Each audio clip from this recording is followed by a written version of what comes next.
कक्षा 10वीं की हिंदी के अंतर्गत आज हम स्पर्श भाग 2 के अंतर्गत पढ़ेंगे पद्यखंड भाग 1 से साखी। साखी के रचनाकार हैं संत कबीरदास।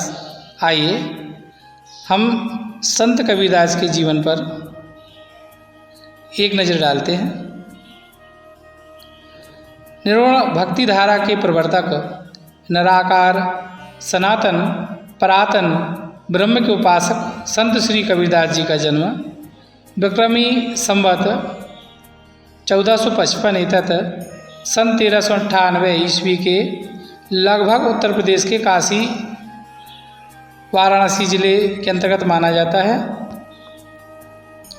एक किंवदंती के अनुसार नीरू नीमा नाम के पति पत्नी थे। उनको लहरतारा नामक एक सरोवर के तट के समीप, जो कि काशी में ही स्थित है, एक शिशु पड़ा मिला था। इसके बाद बहुत पूछताछ करने पर भी जब शिशु का कोई वारिस नहीं मिला तो दोनों पति पत्नी ने उसे भोलेनाथ का प्रसाद मान लिया और अपने साथ ले गए। वैसे भी दोनों संतानहीन ही थे। उन्होंने उस शिशु का नाम कबीर रखा। चूँकि नीरू कर्म से जुला था, तो कबीर को भी पैतृक व्यवसाय के रूप में वह कर्म मिला। वैवाहिक जीवन, पूर्व काल में बेटा बेटी का विवाह कच्ची उम्र में करने की प्रथा थी।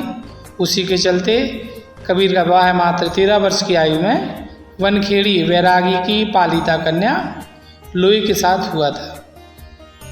कबीर को कमाल और कमाली नाम के 2 संतानें भी थीं। एक ओर जहाँ कबीर स्वभाव से संत थे, तो दूसरी ओर उनका पुत्र कमाल स्वभाव से वणिक अर्थात व्यापारी था। दोनों के मत भिन्न थे। यदि कबीर कहते कि साईं इतना दीजिए और जा में कुटुंब समाए, मैं भी भूखा ना रहूं साधु न भूखा जाए, तो दूसरी ओर कमाल धन संग्रह को महत्व देते थे। इसी को लेकर कबीरदास जी का कथन है कि बूढ़ा वंश गरी कबीर का उपजा पूत कमाल, हरि का सिमरन छोड़ के घर ले आया माल। अर्थात कबीर की चौथी अवस्था अर्थात बूढ़ेपन में उनके यहाँ कमाल नाम का एक पुत्र जन्मा। कबीर ने जीवन सादगी से निकाला, जबकि उनके पुत्र कमाल ने माया का मोह अपना लिया और धन संग्रह करना शुरू कर दिया। अब बात करते हैं शिक्षा दीक्षा की। कबीर बड़े होने लगे। कबीर पढ़े लिखे नहीं थे, अपनी अवस्था के बालकों से एकदम भिन्न रहते थे। कबीरदास की खेल में कोई रुचि नहीं थी। मदरसे भेजने लायक साधन माता पिता के पास नहीं थे। जिसे हर दिन भोजन के लिए ही चिंता रहती हो, उस पिता के मन में कबीर को पढ़ाने का विचार भी ना उठा होगा। यही कारण है कि वे किताबी विद्या प्राप्त न कर सके। फिर भी साधु समाज के संग में रहकर कबीर को संपूर्ण दुनियादारी का ज्ञान हो गया। एक जगह है उनके शिष्य ने लिखा है कि मसी कागज छुबो नहीं, कलम गही नहीं हाथ, चारों जो के महात्म कबीर मुखई जनाई बात। अर्थात कबीर ने न कभी कलम हाथ में छुई, न कभी कागज पे कुछ लिखा, परंतु उन्होंने अपने जीवन में जो अनुभव किया वह सब अपने मुख से कहा और उनके शिष्यों ने उसे लिपिबद्ध किया। गुरु दीक्षा। कबीर जी ने सोचा कि गुरु के बिना काम नहीं बनेगा। उस समय काशी में रामानंद नाम के संत बड़े उच्च कोटि के विद्वान थे। उन्होंने घड़ी भर भी भीतर गोता लगाया और कबीर को महानता को भांपते हुए रामानंदाचार्य ने कबीर को अपने परम शिष्यों के रूप में स्वीकार किया। कला पक्ष। किसी रचनाकार की शैली उसकी कला होती है। आज हम कबीर की कला के बारे में समझेंगे। कबीर का काव्य ज्ञान और भक्ति से उत्प्रोत है, इसलिए उनके काव्य में शांत रस की प्रधानता है। आत्मा और परमात्मा के विरह अथवा मिलन के चित्रण के श्रृंगार के दोनों पक्ष उपलब्ध हैं, किंतु कबीरदास प्रयुक्त श्रृंगार रस शांत रस का सहयोगी बनकर ही उपस्थित हुए हैं। वह पक्ष कवि निर्गुण भक्ति धारा के प्रवर्तक हैं। उन्होंने ब्रह्म को निराकार स्वरूप में माना है। हालांकि उन्होंने राम को आराध्य माना है, परंतु नाम रूप में। कबीर रहस्यवादी हैं। उन्होंने परमात्मा को पति तथा आत्मा को पत्नी माना है। कबीर आडंबर तथा अंधविश्वास के घोर विरोधी हैं। उन्होंने अपनी रचनाओं में सामाजिक कुरीतियों पर जमकर प्रहार किया। रचनाएं। कबीर वैसे तो पढ़े लिखे नहीं थे, इसलिए उनके शिष्यों अनंत नाद, ससुरानंद, सुखानंद, नारायणदास, भवानंद, भगत पीपा, कबीर, सैन, धन्ना, रविदास, नानक देव और 2 महिला शिष्यों सुश्रुति और पद्मवती ने कबीर के द्वारा कहे गए वचनों को लिखा है। कबीर की रचनाओं को शबद, साखी व पद के नाम से जाना जाता है। कबीर की रचनाओं को बीजक नामक ग्रंथ में संग्रहित किया गया है। मृत्यु के संबंध में जाने। कबीर ने काशी के पास मगहर नामक स्थान में देह त्यागी। 1575 को उनकी मृत्यु मानी जाती है। ऐसी मान्यता है कि मृत्यु के बाद उनके शव को लेकर विवाद भी उत्पन्न हो गया था। हिंदू कहते थे कि उनका अंतिम संस्कार हिंदू रीति रिवाज से होना चाहिए और मुस्लिम कहते थे कि मुस्लिम रीति से। इसी विवाद के चलते जब उनके शव पर से चादर हटा गई, तब लोगों ने वहाँ फूलों का ढेर पड़ा देखा। बाद में वहाँ से आधे फूल हिंदुओं ने ले लिए और आधे मुसलमानों ने मुस्लिम रीति से और हिंदुओं ने हिंदी रीति से उन फूलों का अंतिम संस्कार किया। मगहर में कबीर की समाधि है। आइए पाठ में प्रवेश करते हैं। संस्कृत शब्द साक्षी का तद्भव रूप है साखी। साक्षी शब्द साक्ष्य से बना है, जिसका अर्थ होता है प्रत्यक्ष ज्ञान, अर्थात जो ज्ञान आप सबको स्पष्ट दिखाई दे। यह प्रत्यक्ष ज्ञान गुरु द्वारा शिष्यों को प्रदान किया जाता है। संत संप्रदाय में अनुभव ज्ञान का ही महत्व है, शास्त्रीय ज्ञान अर्थात वेद पुराण इत्यादि का नहीं। कबीर का अनुभव क्षेत्र बहुत अधिक फैला हुआ है, अर्थात कबीर जगह जगह घूमकर प्रत्यक्ष ज्ञान प्राप्त करते थे। इसलिए उनके द्वारा रचित साखियों में अवधी, राजस्थानी, भोजपुरी और पंजाबी भाषाओं के शब्दों का प्रभाव स्पष्ट दिखाई देता है। इसी कारण उनकी भाषा को पंचमेल खिचड़ी अर्थात अनेक भाषाओं का मिश्रण कहा जाता है। कबीर की भाषा को सदुकड़ी भी कहा जाता है। साखी वस्तुतः एक छंद है, जिसका लक्षण है 13 और 11 के विश्राम से 24, अर्थात पहले व तीसरे चरण में 13 वर्ण व दूसरे और चौथे चरण में 11 वर्ण के मेल से 24 मात्राएं। प्रस्तुत पाठ की साखियाँ प्रमाण हैं कि सत्य को सामने रखकर ही गुरु शिष्य को जीवन के व्यवहारिक ज्ञान की शिक्षा देता है। यह शिक्षा जितनी अधिक प्रभावशाली होगी, उतनी ही अधिक याद रहेगी। आइए अब हम साप्रसंग व साभावार्थ पाठन करेंगे कबीर द्वारा कथित साखियों का। पहली साखी। कैसी वाणी बोलिए मन का पाकोय, आपन तल सीतन करे, औरन को सुख होय कबीरा, औरन को सुख होय। यहाँ हम कुछ शब्दों के सामान्य अर्थ समझेंगे। वाणी से तात्पर्य बोली से होता है। आपा मतलब अहम या अहंकार, खोई त्याग करना, शीतल अर्थात शीतलता या ठंडक, औरन दूसरों को, कोई अर्थात होना। संदर्भ: प्रस्तुत साखी हमारी हिंदी पाठ्य पुस्तक स्पर्श से ली गई है। इस साखी के कवि कबीरदास जी हैं। इसमें कबीर ने मीठी बोली बोलने और दूसरों को दुख न देने की बात कही है। भावार्थ: प्रस्तुत पद में संत कबीर जी के कथनानुसार कि हमें अपने मन का अहंकार त्याग कर ऐसी भाषा का प्रयोग करना चाहिए जिसमें हमारा अपना तन मन भी स्वस्थ रहे और दूसरों को भी कोई कष्ट ना हो, अर्थात दूसरों को भी सुख प्राप्त हो।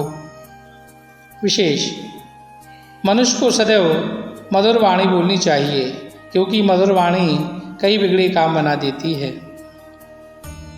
दूसरी साखी कि कस्तूरी कुंडली वशय और मृग ढूंढे वन माही, ऐसे घटी घटी राम हैं सो दुनिया देखे नाही। कुंडली से तात्पर्य होता है नाभि। मृग हिरण को कहते हैं।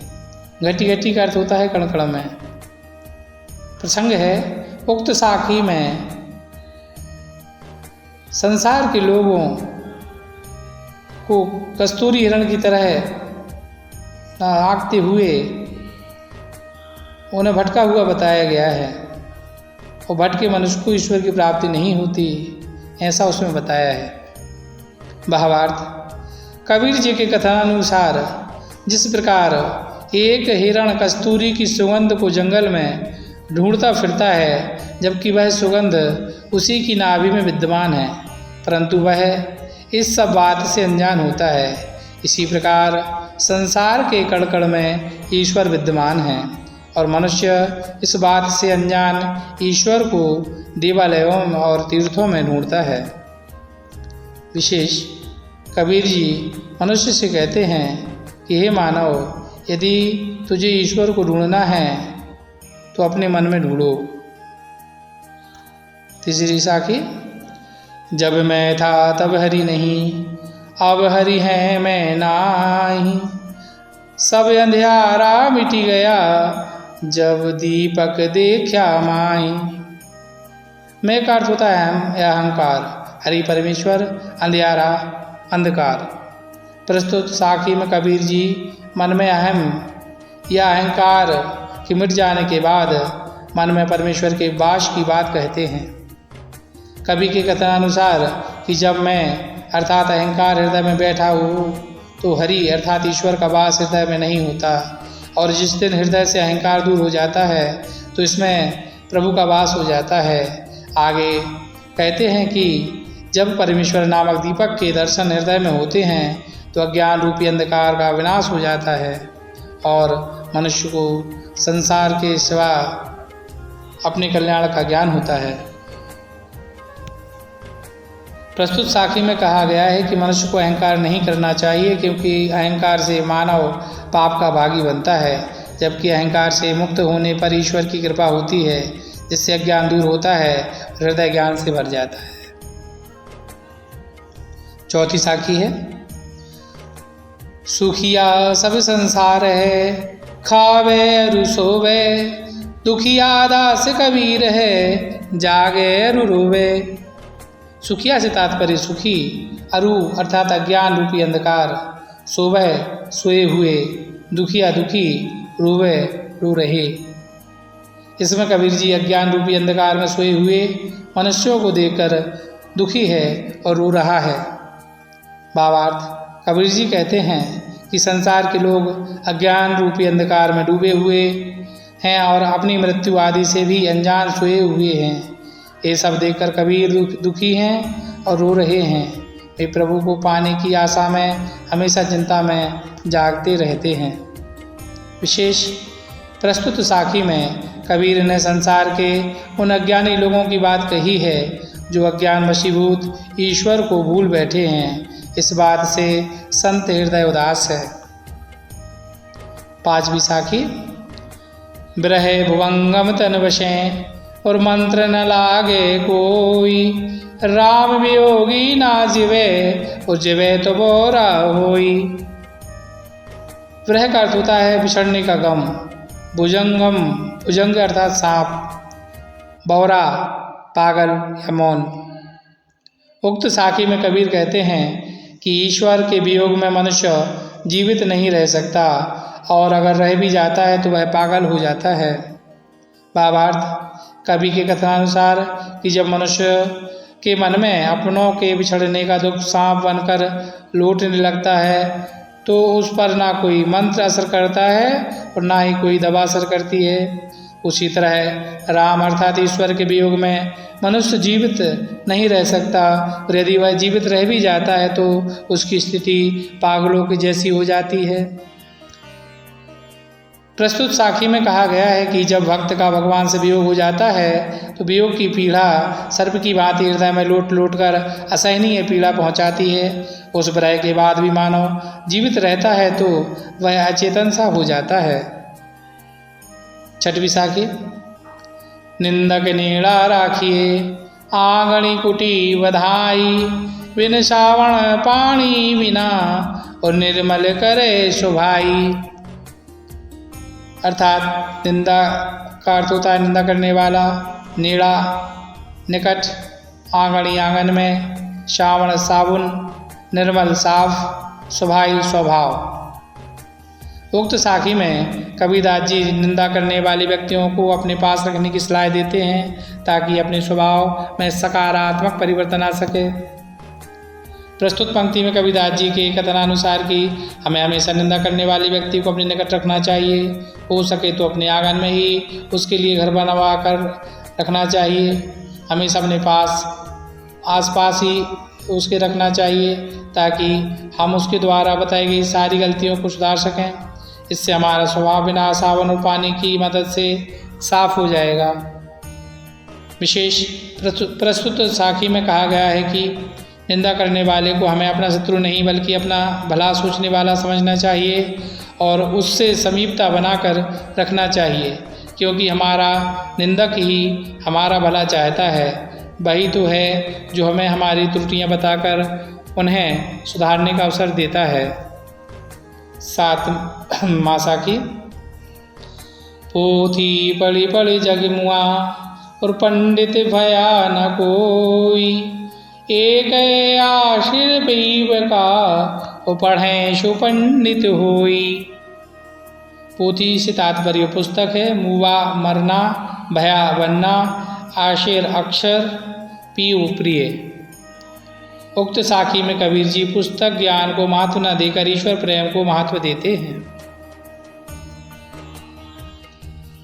प्रस्तुत साखी में कबीर जी के कथनानुसार की संसार में मोटी मोटी पुस्तकें पढ़कर कई मनुष्य मर गए परंतु कोई भी मनुष्य पंडित नहीं बन सका। यदि किसी व्यक्ति ने ईश्वर प्रेम का एक भी अक्षर पढ़ लिया होता तो वह पंडित बन जाता। अर्थात ईश्वर प्रेम ही एक सच है, इसे जानने वाला ही वास्तविक ज्ञानी है। विशेष प्रस्तुत साखी में कहा गया है कि आज का मनुष्य बड़े बड़े ग्रंथ पढ़ता है परंतु कहीं ना कहीं वह एक अक्षर पढ़ना भूल गया है, जिसे प्रेम कहते हैं। जब मनुष्य प्रेम रूपी अक्षर पढ़ लेता है तो सच्चे मायने में ज्ञानी हो जाता है। अंतिम साखी। हम घर जाल्या अपना लिया मुरहाना हाथी, अब घर जाल्यों तास का ले चले हमारे साथी। जाल्या से तात्पर्य जलाया, आपड़ा अपना, मुराड़ा जलती हुई लकड़ी ज्ञान, जालाओ जलाऊं, तास का अर्थात उसका। उक्त साखी में कबीर मोह माया रूपी घर को जलाकर अर्थात त्याग कर ज्ञान को प्राप्त करने की बात कहते हैं। प्रस्तुत साखी के अंतर्गत कवि के कथनानुसार कि उन्होंने अपने हाथ से अपना घर जला दिया है, अर्थात उन्होंने मोह माया रूपी घर को जलाकर ज्ञान प्राप्त कर लिया है।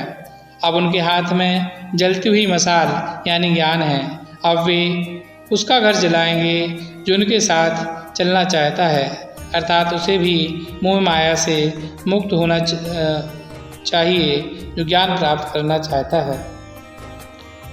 प्रस्तुत साखी में कवि के मतानुसार कि जब कवि को वैराग्य हुआ तो उन्होंने अपने मोह माया रूपी संसार को त्याग दिया, साथ ही उन लोगों को साथ ले लिया जो मोह माया से मुक्त हो ईश्वर की भक्ति करना चाहते हैं। अब पाठ का सार समझेंगे। इन साखियों में कबीर ईश्वर प्रेम के महत्व को प्रस्तुत करता है। पहली साखी के अंतर्गत कबीर मीठी भाषा का प्रयोग करने की सलाह देता है दूसरे को सुख और अपने तन को शीतलता प्राप्त हो। दूसरी साखी में कबीर ईश्वर को मंदिर और तीर्थों में ढूंढने के बजाय अपने मन में ढूंढने का सलाह देता है। तीसरी साखी में कबीर ने अहंकार और ईश्वर को एक दूसरे के विपरीत बताया है। चौथी साखी में कबीर कहते हैं कि प्रभु को पाने की आशा उनको संसार के लोगों से अलग करती है। पांचवी साखी में कबीर कहते हैं कि ईश्वर के वियोग में कोई व्यक्ति जीवित नहीं रह सकता, अगर रहता भी है तो उसकी स्थिति पागलों जैसी हो जाती है। छठी साखी में कबीर निंदा करने वाले को हमारे स्वभाव परिवर्तन में मुख्य मानते हैं। सातवीं साखी में कबीर ईश्वर के अक्षर को पढ़ने वाले व्यक्ति को पंडित बताते हैं। आठवीं साखी में कबीर कहते हैं कि यदि ज्ञान प्राप्त करना है तो मोह माया का त्याग करना पड़ेगा। अब बारी है प्रश्नाभ्यास की, तो लीजिए प्रस्तुत हैं ये प्रश्न जिनके उत्तर आपको अपनी अभ्यास पुस्तिका में लिखना है।